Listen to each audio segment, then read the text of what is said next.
All right, my name is Matt Hearn from St. Louis, Missouri. Decided to start making some videos about global events and global politics. Military engagements, religion, economics, whatever you want to talk about, whatever's in the news. Basically, I'm gonna be talking about because the world's getting pretty crazy and people need to start realizing what's going on. So this video, I want to talk about ISIS a little bit, or ISIL, or the Islamic State, whatever you want to call them. Uh, just recently, I heard that they executed some 40 people in Libya on the beach of the Mediterranean Sea.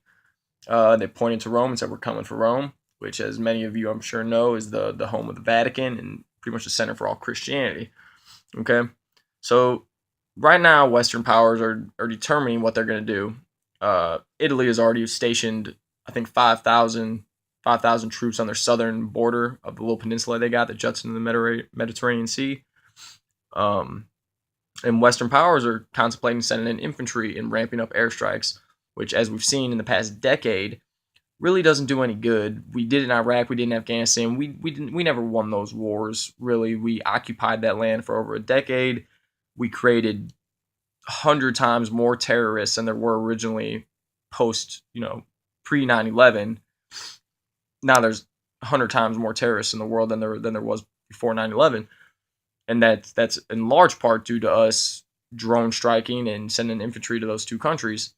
Not to mention the drone strike campaigns we've been doing in Yemen and all over the place. See, this way you got to think about it. For each alleged terrorist we kill, we create 5 to 10 more, whether it be their brother, their sister, their mom, their dad, their cousins, nephews, nieces, uncles, whatever it is. Those people over there that we're killing have families just like we do. And every time we kill one of them, it garnishes more support for jihad against us, jihad against Western democracies, and so forth.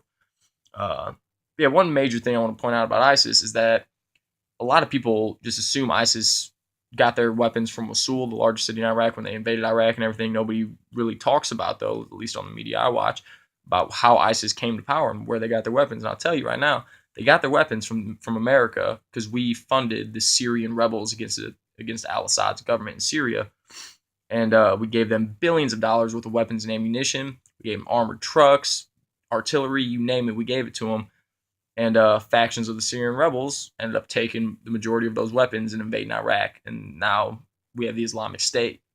So, when you see Western democracies coming out and blaming these people over here, saying, look at these horrible atrocities which they're committing, which they are horrible. I'm not saying they're not. I'm just saying, ask yourself, where did they get the equipment to carry out these atrocities? Like, how did these people come into tanks and jeeps and trucks and all of that?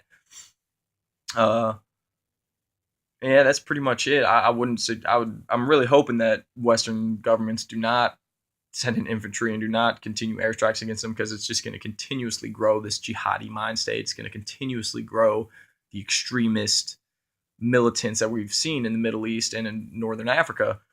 Uh, yeah, it's a really dangerous thing. Plus, not to mention, Northern Africa has been kind of destabilized over the past couple of years due to a bunch of revolutions and coups d'etats and everything. Like, Libya doesn't even really have a government anymore, so it's a perfect place for ISIS to move in and recruit people. Not to mention, we led drone strike campaigns in Libya too, as we're doing in Yemen, in Syria, in Iraq, parts of Afghanistan. Still, there's more Somalia. There's a couple more out there I can't think of, but we're pretty much drone striking all over the map. And then we're gonna act like we have no idea why the Islamic State is so many Muslims are joining the Islamic State. It's because they're the only group out there who's uniting Muslims together, which is a scary thought if you're a Westerner, as myself. We don't want them coming over. I don't want to be beheaded. I don't want anyone I know to be beheaded. But the fact of the matter is, we cannot defeat this enemy with force. We've tried that for the past decade, and it creates more of them. Just like if someone came here for a decade and was killing us with bombs and sending infantry on our houses, do you know how many Americans would be strapped up right now in the streets fighting them, and we'd all be called terrorists for it too? So I'm just saying, you got to really think about this kind of stuff. You can't just say, I know a lot of people out there are like, oh, just bomb them, just kill them all, screw them all, the Muslims, blah, blah. We can't tolerate that type of hate. That's the type of hate that kicked off, Hitler's regime in World War II. You can't do that. You can't. They're people just like you and me, and they're fighting a cause that they believe in.